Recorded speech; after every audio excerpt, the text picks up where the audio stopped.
Assalamu alaikum, hormatly vatandaşlar. Bugün 19 fevral. Söz verişmeyeli. Hava yine de men efirde. Hava vatandaşlar, bugün 19 fevral ilk bilen bellep geçecek zadım. Türkmenistan'ın ilkinci prezidenti, birinci prezidenti Saparmurat Niyaz'ın doğulan güne. Doğulandan över 84 yıl geçti. Yani diri bolup durandı 84 yaşam oldu. Ama bu hakta hiç bir yağdayda bu devlet metbuatı tarafından hiç ile haber verilenak. Ağzılmayırım, yatlanılmayırım. Hatta önkü prezident Kurbanqulu Berdimuhamedov'un inaugurasiya vaxtında yani prezidentlik vazifesini alanda şotaydı.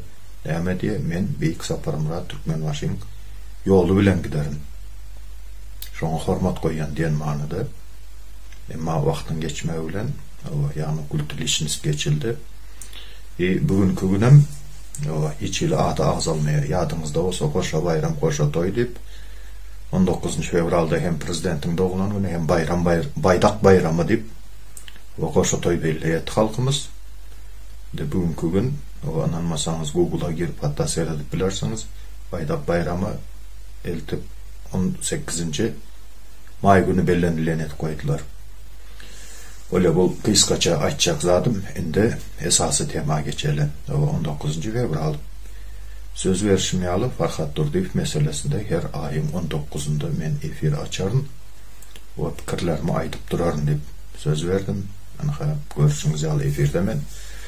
O vatandaşlar 9 ay geçti. 9 ayın içinde nemeler oldu. O özünü Dowatı lideri dip tanıtýan Murat Kurbanov bir näçe aýlap öne Farhat bahar Türkiýede çilim egneşip alıp bardyk, pul alıp bardyk. O ana Şweýça çykdy, ana ýene bir ýere nemetdi. O halky güýmedi. Sentýabr aýynda da Polşada baryp Türkiýanyň konsullugynyň öňünde Farhatyň nerdeligini biz tutulanymyzdan bäri bilemizak diýdi. Şu ayda bir bellep geçecek zaten vatandaşlar, Rusların bir sözü var. Naglist второе счастье edip. Emma Murat Kurbanov vavatında второе счастье değil, это главное счастье. Görüp otursak. O naglı men deyip o göz görtele hiç hile özünü müyünle duyan okur. Şu ayda yanlış görledim, halkı aldadım. Halkın önünde ben bir cevap vermelidirin. Bu aldığlarım için bir zatlar aýtmalydyr deyip hiç ile özünde jogapkärçilik alamatlaryny duyanak. Adamın iň erbet häsiýetleriniň biri adam özünde jogapkärçilik duymazlygy. Adam her bir eden işine jogap berse gowy. O bu adamın kaç situasy barada. O vatandaşlar ýene bir aýdyp geçecek zatym. Birazrak temany giňden düşündirjek. Yaşı ulu adamlar bilýändir. 90-njy ýyllarda Türkmen telewizionyasy hem de Rossiýanyň bir şu Astankyna soň ORT boldy. Şu bir kanaly bardy. O üç seyretýärdik. Umuman aýtlanda o wagtlar kabelne kommunikasiýalar, o analog telewizionlar soň sifrowy telewizionýa ýokdy diýen ýaly. Ýokdy umuman aýtlanda. O şu ýyllar reklamalar bolýardy bilen bolsaňyz. MMM Invest, АО МММ, акционерное общество МММ deyip. Ova, görüp otursak, ol 90-njy ýyllarda Rossiýada bolup geçen olsa, görüp otursak bizde öz Türkmen MMM'imiz hem par eken. Endi ikisiniň tapawutlylygy we olar kimler? Rossiýadaky MMM, o Sergey Mavrodi diýen adam, o Mavrodi familiýasy aýalyda Zakistan geçende öz familiýasyna geçiren aýalynyň familiýasy Mavrodi, soňra bir erkek dogany. Şu 3 sany M harpy, şondan MMM amalaşy, emelegelle ýagny. O bularyň alyp baran işi o halkyň puluny taýlamak.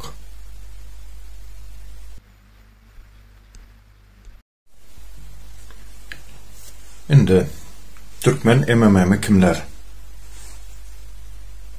Gelin mesela bir Galasawoy dinledeyin. Bu Galasawoy Niran'ın Galasawoy'u Farhat tutulandan soň takminan 23 ýa 24 maýda zoom ettik. Murat Kurbanov katnaştı umumanda o topara ve beylek aktivistler şotaydı.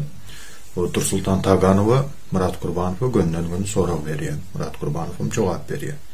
Gelin şu nemeni dinlen. Neme diye şotaydı.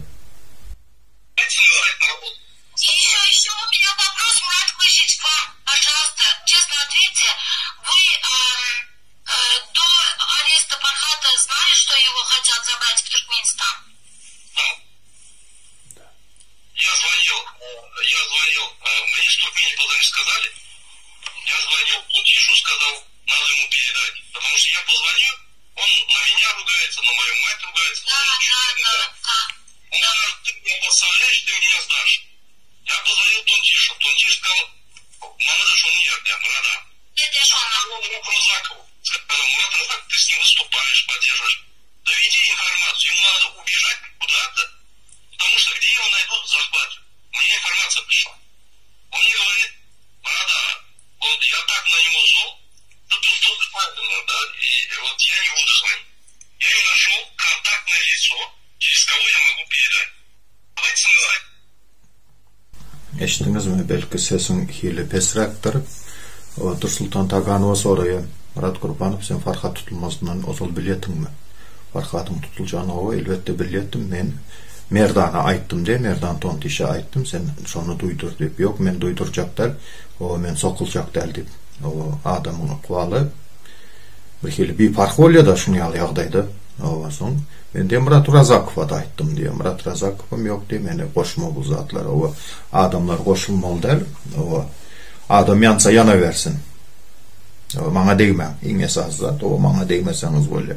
Son demek bu umuman aktivizmde, umuman şu mass medya denemesinde dine iki tane adam var eken de onda Murat Kurbanov'un fikri boyunca ona ayttı, Merdan'a ayttı, Murat Razakov'a ayttı.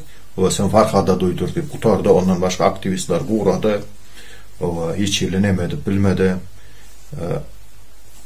Hemçin bana yüzlenmedim. Ahmet Rahmanov'a yüzlenmedim ya başka birine yüzlenmedim. Önde bugünkü gün öz günahını Merdan bilen o Murat Razakov'un boynuna atıp o akça cüce ol kalacak oluyor mu? Murat Kurbanov. Şimdi atlarına ün söyleyelim. Merdan, Murat Razakov, Murat Kurbanov.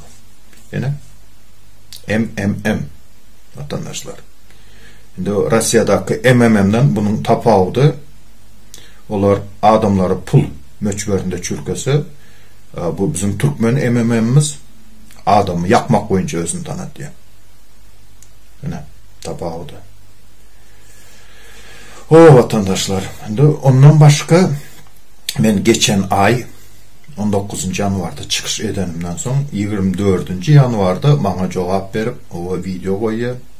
Murat Kurbanov o önünden anons koyuyor. 3 gün takminen önünden yine Kaşpirovski hakiki yüzünü açtı deyip. Kaşpirovski hakiki yüzü bilen baştan çıkış edik. Murat Kurbanov. Ben senin yüzünü takminen Ağustos'tan beri açıp geliyotir. Dine yüzünü del başka yerine açıp görkezdim. Ama adam bir namus olsa alacım yok. O indi anons koyuyor. Kaşpirovski yüzünü açtı. Şu arada maglumatlar, yenilemeler. O reklama koyuyor. O efir edecek deyip. Bana Muhammed Düyeci can etti. Ben diye Murat ile gürleştim diye sen hakta diye video edecekler diye. Onun galasa oyun dinlen vatandaşlar. Var mısınız? O işten yani öye geldim 5'te kurtardı. Öye şu vakit gelip dursun. Ay bol. Ne yaptın o? Bolacak Kemal'den siz neyle? Ben Murat bilen gepleştim. Murat bana söyle verdi, ayırıp ne koyacak verdi. Yok koysun Murat'tan korkan adam yok Muhammed Ağa. 10 sanı koyaysın. Cenayet etti mi cenayetkar sol. 10 sanı koyaysın. Ben de o cinayetkar demeyeceğim. Ben mi ettim? Şu kurumları yatırmak. Düşman evletti. 2 oğulları alıp şu cumatapa türmeden bana ne olur? O vatandaşlar. Neme diye, men diye Murat Kurbanov'a diye can ettim diye. Men Muhammed diyeceğim ona can et. etme. Yatsam tursam menin yadıma düşen Ak Muhammed diyecek. O men diyeceğim ettim diye. Murat gerekli şu zatlar etme. O video çıkarma deyip ayttım diye. Onun öz inisiyativası. Menin bu zatlara vatandaşlar Allah hakkına hiç hile dahilım yok. Yok hiç hile. Ama Murat Kurbanov efirinden hem diye. Gelin onu da dinleyelim. Sonra devam ederiz. Tadımla yine men Muhammed Döyücü'den bağışlaması uğrayan Muhammed Döyücü yaman akıllı siyasetçi. Bana can etti. Murat efirin koyupsun, teşekkür olsun bana can etti. Murat aydın çıkış etmesin bana karşıda deyip yalvarıp durma. Bana Muhammed ağa can etti. Sen küçülük etmede, ulluk etmede çıkış etmek gayret et inim deyip düşündürdü. Ayt bulaşma, vaktini yitirme, uğraşmayın vallahi deyip. Benim Muhammed ağa boya dedim. Dine senin ağırın için ben şunu etmeyen dedim. O zaman aktivistlerini güleştirip ben şunu videolarını görmedim. Akal etse bu köp vaktan beri bize karşı nemedip bizim cevap vermesek medyada bir boyunca bir negatif var eken. O zaman maslahatlaştık koyun aktivistler deyip hükman çıkış edip cevap ver.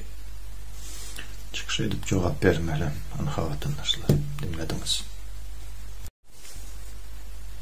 Bu yerde kim aldayım?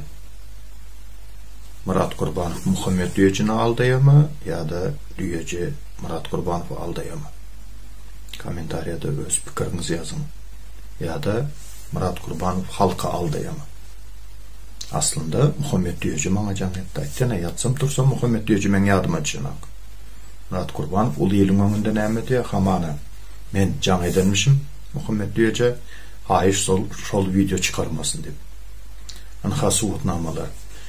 Ondan başka epesli gezek bana töhmetçi diye aytdı. Töhmetçi o aktivistlere karşı görüşüyor töhmetçi deyip. Menin yekece sözlemimi, ana şu sözlemin bizim adresimize töhmet deyip çıkarıp koyun. Men erkek ekeliniz diye. Erkek ana şu işi başardınız diye. Ana şu tayda ana şu aydan sözün töhmet oluyor deyip. Çıkar koyun benim yekece sözlemimi. Sonra vermek töhmet oluyor olsa yaman logikanız var eken. Ya zombilerin fikir ediş funksiyası şondan ağıra geçip bilen akma. O bu diye aktivistlere karşı görüşüyor diye. Aytacaksınız. Mansur Mengelf'e karşı görüşüyor deyip. Yok. Ben o zaman ayttım. Mansur Mengelf meselesinde ayratin bir video aytacak. O şu tayda suudun kararı bilen tanıştıracak vatandaşlar. Netice çıkarmak sizin bilen. O şu tayda fikirlerimi aytıp geçerin. O özünüz karar çıkararsınız. Şoların suratlandıryan adamı yağlı mı ya başkarak mı belki başka oyunlar vardır o yerde. O zatlar için bir ayratin video edecek. Şimdi vatandaşlar bu zatların başlangıcı nereden başladı? En başı nereden başladı? Onu da ben suğutnaması bilen size yetireyim. Murat Kurbanov'dan tapavuklulikta vatandaşlar men aydan sözlerime suğutnama getiriyen. Suğutnaması bilen örkezen. Başlangıç nereden başladı? Näme esasda bu temalar qozgaldı? Ona da tomaşa edin vatandaşlar. Devam ederiz. Şimdi gezek mahiyette kendim araştım. Vatandaşlar esası tema Farhat Varada oldu. Hazır ikisane opozisyoner biz taraf tutamızak onunki doğru onunki yalınız ol yalan gürle ol yana bir zat yok. Yani ikisinin yetirip oturan informasiyaları yani mass medyada paylaşıp oturan maglumatları birbirine 180 gradus kapma karşılıklı gelip oturuyor. Yani ikisi de avtoritetini koydular orta. Riskovat edip oturuyorlar. Eğer kaysınınki yalan çıksa 76 adam serada oturuyor. Kaysınınki yalan çıksa şol adamın avrayı düşecektir. Şimdi ben umid ettiğin asozlu ne de oturandırlar şu zatlara. Özleri öz arasında ben adam yamanlayacaklar ol yanlış sözler oturay ol nemeyiptir yana bir zat ediptir yok. Vakt görkezer bu zatlar belli olar. O biri aytdı Türkmenistan'a gitti o Farhat o protivagaz giydirilip hatta urulu otur. O diline togurdur yerler, dili çişen yana bir zat. Beyleki sayt diye, yok diye, oluştaydı diye, ana halkara dereceli nemesi var, advokatı var, iş alıp barotur, mişat etmen, o ayağa kan bir garjalman dip, o şoň ýaly neme maglumatlar berip, görers, wagt görkezer. Ýöne iň esasy bellemeli zat, Türkmenistanyň hökümeti, Farhat Durdiýewi tuttuk, indi beýlek aktivistler gorkar, hereket etmez, efir açmağını beseder, ya yene dip pikir etdiýän olsa, bagşlaň ölen Türkmenistan hökümeti gaty ýalňyşýaňyz. Şu meselede gaty ýalňyşýaňyz. Durmak yok, yani Alişer Doğanmam, Esko Doğanmam aýdyp geçdi. Yok. Ýalňyşýaňyz. Ýolumuza dowam. O ya düzelersiňiz, ya aýrylyp dynarsyňyz. Yankı TikTok efirden soň ertesi gün Abdullah şunu ýaly screenshot uratdy maňa. Murat Gurbanow bilen ýazyşmasyny. Umuman Murat Gurbanow video zapis eden, şonu Abdullah YouTube'a yüklemeli. O gowuja abloşka ýasa, o surat ýasa. Şo taýda näme diýe? Tema Farhat boýunça maglumatlar, soraglara jogaplar. Ýagny bul videonyň ady. Abdullah okey diýip ýazdy. Şuňa Farhadyň gowy suratyny goýdy, geldi gawnoňam, Kaşpirovskiňem suratyny goý. Kaşpirovski düýün efirde Murat Gurbanow, Yunus bilen agent Farhady tutturdular diýär. Murat Gurbanow, Yunus bilen agent Farhady tutturdular diýär. O soň abloşka sorag belgisi. Şol ortada men Abdullah bilen habarlaşypdym. Aha, meniň habarlaşmam. Aha şo nämeni ogratdy.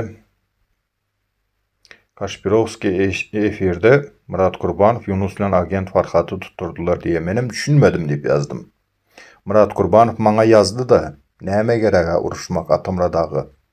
Men efirde aýdan sözlerimi siz eşitdiňiz. Şo taýda Murat Gurbanowyň adresini hiç ýyl hapasat aýdamak, emma maňa garşy naşyonal agitasiýa bilen o herekete çykan, başyny başlan Murat Gurbanowyň özü. O maňa diýe 24 saat wagt berýär. Men Murat Gurbanowa hakykatdan 24 saat wagt berdim. Nerden çykdy şol maglumat, şonu anykla diýip, nerde aýdypdyryn men diýip. Maňa diýe adminlaryma aýtdy. Adminlaryňa gepleş adminlaryň bilen çözülüşmek üçin men saňa 24 saat wagt berýän diýdim. Ol allyada nähili ýagdaýda ulanýa, Farhady 24 saatyň içinde sen tapmaly diýip aýtdy maňa diýip, şo variantda padawat etdi. Adam binamys bolsa bolar eken. Vatandaşlar, ähli ýurtlarda, ähli döwletlerde alımlar var, professorlar var, akademikler var. Her kim öz uğru boyunca alımını, biologiya uğru boyunca, kimya, o edebiyat boyunca, tarihçiler var. Ruslarda var, Pushkinaved diýilýär. Pushkinaved diýen şu bir alımlaryň bir tipi, bir uğra görnüşi, ýagny olaryň alyp barýan işi näme? O Pushkin nähili ýaşapdyr, şu goşuk setirlerinde näme manylary var, näçenji ýyllarda, nirlerde bolupdyr.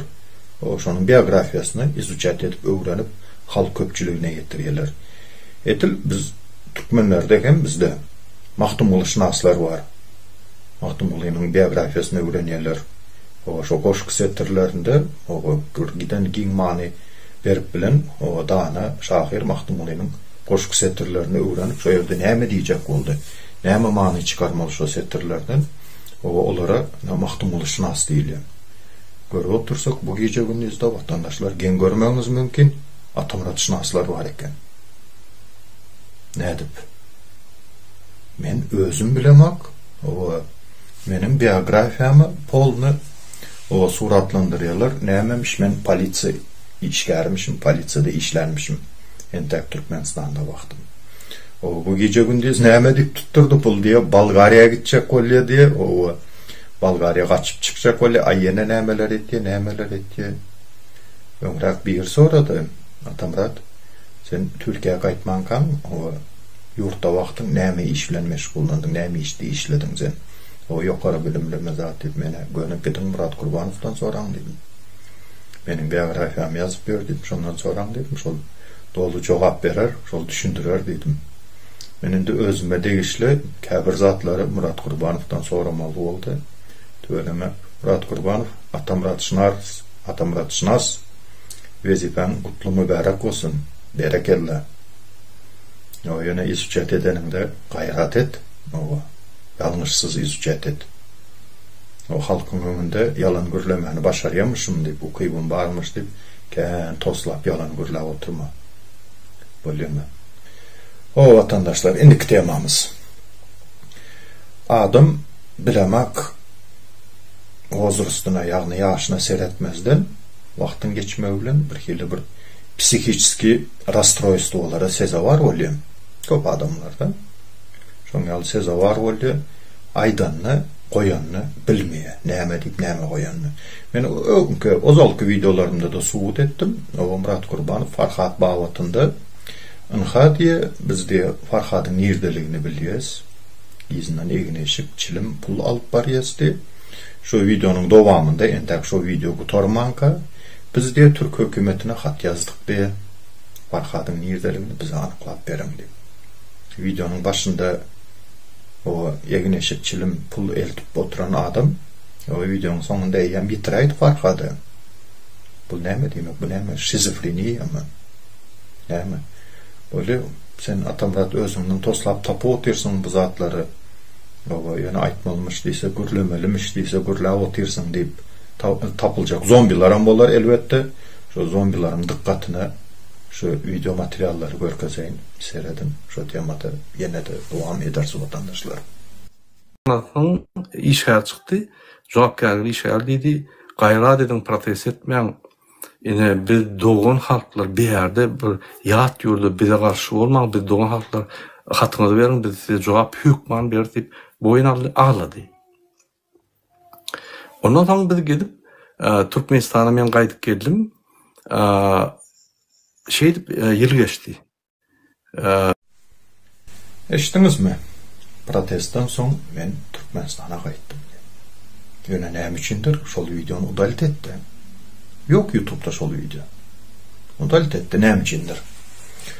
Hawa, indi vatandaşlar komentariyada yazın pikirinizi. Adam hakikaten hem kellesi ütkäpýörmü? O däli diýsem meni kemsitdiň diýer. O şahsiýetime ýetdiň däli diýip atdakdyň diýer.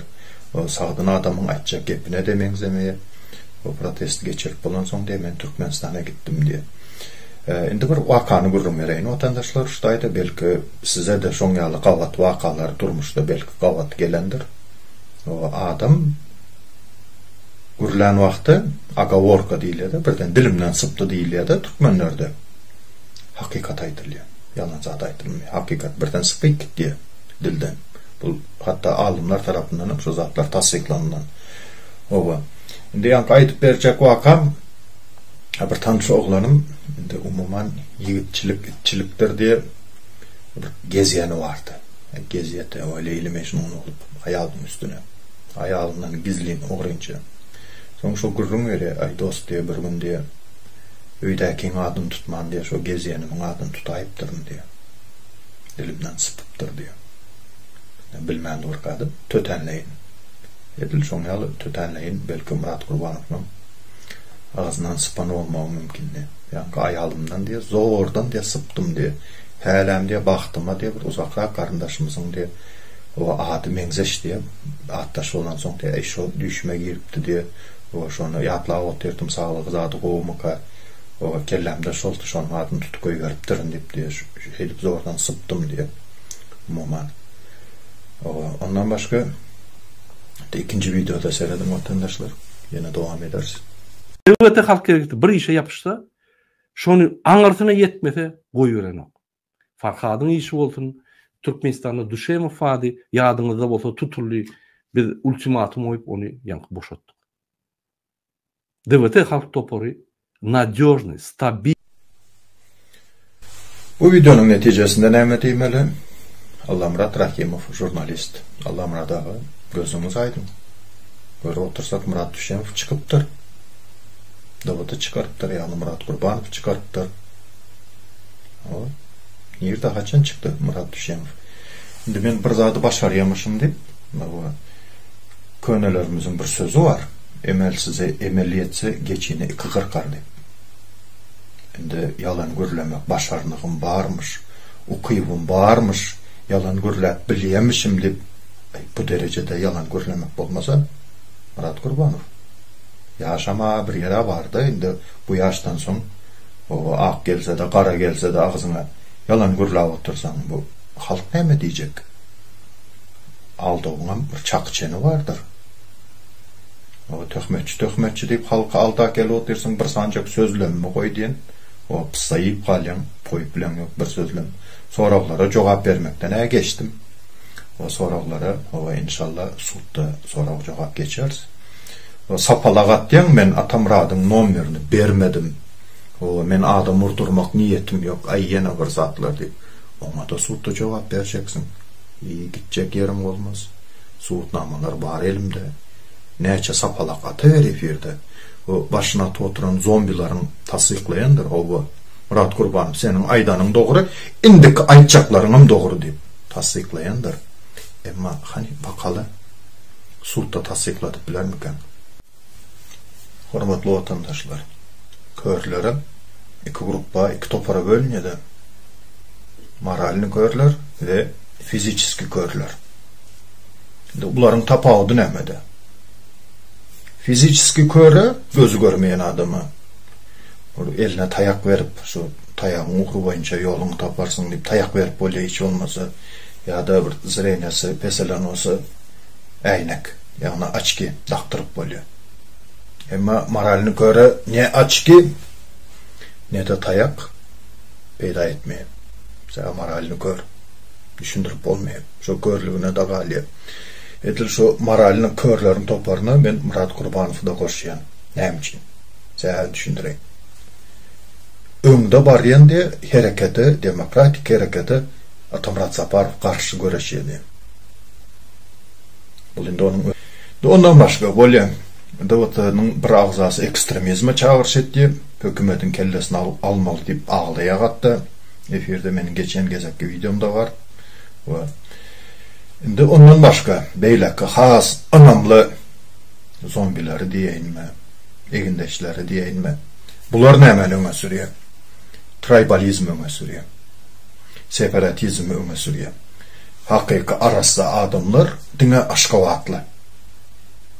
Beýleki tireler, beýleki welaýatyň adamlary ikinji sort. Çekinmen açık halkyň öňünde efirde şu zatlary aýtdy.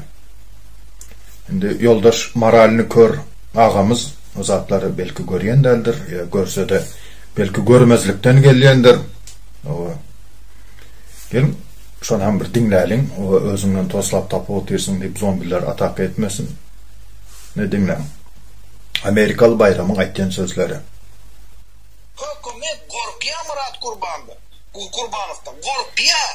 Bu saatten sonra Murat bu saatten sonra sen Murat Kurbanova diyenin sen Aşkavat'ta yaşamadın. Sen Aşkavatlı der.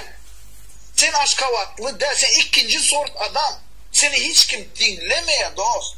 Sen ne için ütke ver sen Levap'ta doğulan. Sen bir propiska var Levap oldu. Düşünay sen şunu. Murat Saparov'un olur şeyler senin uruvinde. O Alişer Sahatov olur senin uruvinde. Bize hazır. Sen urveninde diğer yalı sizin urveniniz ne Meksika'dan gelen urven mi ya da sizin urveniniz Mars'tan mı geldi? Ne o sizin urveniniz bizim urveniniz. Çok bak ya huyal что ли? Seret ben oka oturuyorum. Komentarlar olarak. Yok. Dur Balkanlı ne yaz oturuyor. Dur dinlesene. Aşkavatlı Balkanlı ne yaz oturuyor. Ay şu Levaplı pastayanı öz içinde uruçyarlar. Birini arkasında gündemezat töhmedat diyarlar. Bu iş yerde azvırlık değil şu Levaplılar. Bu neyle? Görüyorsunuz mu? Levaplılar yani adam değil. Aşkavatlılar adam. Dıvatı öňde barýan romanın alıp barýan ideologiyası. Anamlı aktivistlerinin aýtýan sözü. Ay bolýar bunu entek ýaş oglan diýeli o kän zady düşünmeýändir diýsek, bu yaşlılarının ama aytgan sözleri hayran kaldırıyor da. Şimdi Nurcan Gelineceğinin o beyleki velayetler var da aytgan fikrini onan bir nemet görün, dinlep görün. Туркмены, они, ты знаешь, вообще очень спокойно, хороший народ, но ты знаешь, они не дружные. Вот у них 5 вот эти самые есть, как его, как это на племя. Они испокон веков не дружили, испокон веков. И вот до сих пор вот это вот у них есть. Мурат Клычевич, он ашхабадский парень. А вот те, которые вот Хадырова, Мадырова все сидят, это либавские ребята. А Кашпировского что там? Я его не понял. Это тоже либавский. Это он вообще националист. Вообще, вот в последнее время у него вот это просачивается. Понимаешь? Он и что, и ходил там все это разбивал. Он был хорошим парнем. Он отличным парнем был. Levaplar mutlayan, levaplar demek nasionalistler. Anaka Davatanın öňe sürýän ideýasy, ideologiýasy. Mutlayan, öňde barýan gurama. Yoldaş moralini gör. Näme diýjek bu zatlara? Meniň habarym ýok diýjekmi? Ya ýene-de çykyp Atamrat bize töhmet atdy diýjekmi? Bize töhmet atdy, o özünden oýlap tapdy, grant alýa, ýene nämeler etdi, ýene nämeler etdi. Bu zatlaryň jogaby ýokmu? Näme separatizme yol berer diýip pikir etdiňizmi? Ýok, yol bermeýär separatizme, tribalizme. O arzu edip geçersiniz. O töhmet atdy aktivistlere karşı görüş edip, aktivist diýip belki diriliş aýtýansın. Kerim İsmailov diýip. Men bir duýduruş berdim, bir gepimden düşünün. O gelinim sana aýtýan gyzym seni eşitdiýşäl. Ýok, gyzym sana aýtýan. Gelinim seni eşitdiýşäl.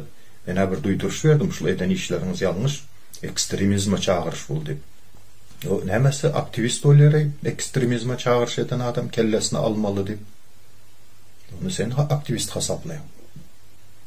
Men onu aktivist hasaplamyok. Eger aktivistlere karşı göreşi edip Kerim İsmailov gözüňde tutýan bolsaň, bereketli, ýoluna dowam.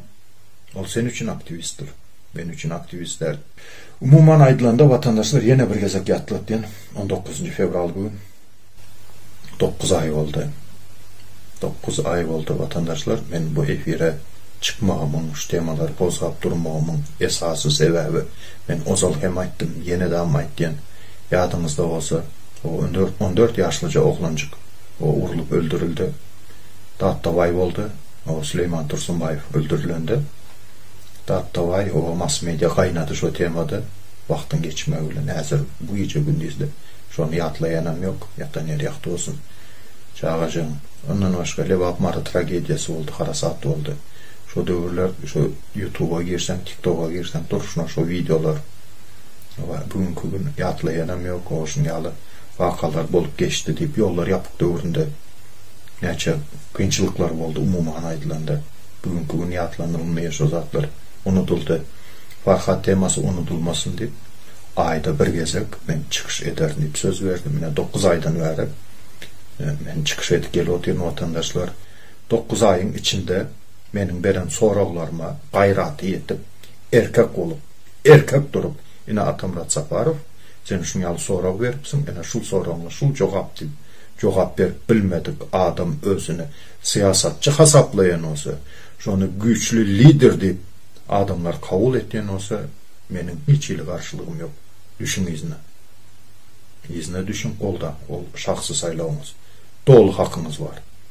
Emma çıkıp yalan görläp oturanda şul aýdanyň yalan diýip bilmejek bolsak, bu ýola biz näme üçin çykdyk onda?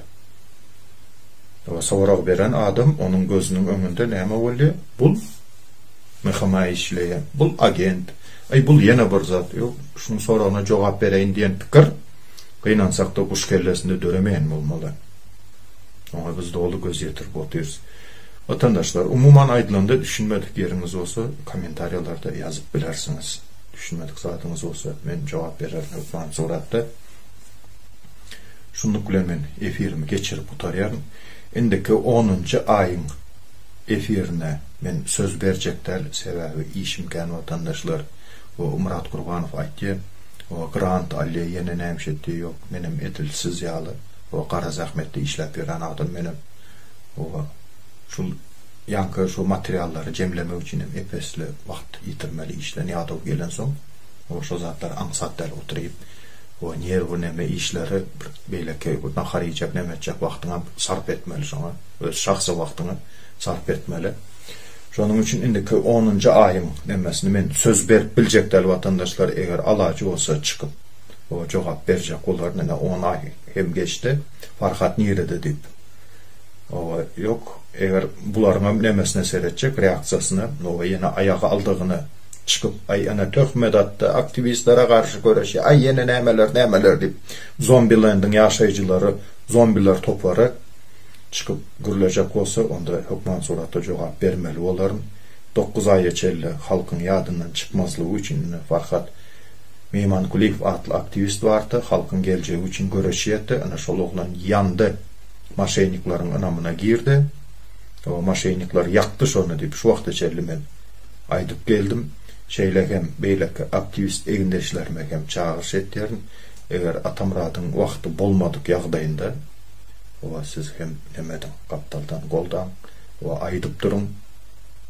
O umuman aydılandı. Yattan çıkarmalı däl bolup geçen zatlar şondan uğur almalı, şu ýerdäki ýalňyşlykları düzetjek bolmaly. Aýtjaklarym şol. Üns berip seredeniňiz üçin vatandaşlar köp sag bolun, minnetdar, saglykda we toýlarda görüşelim.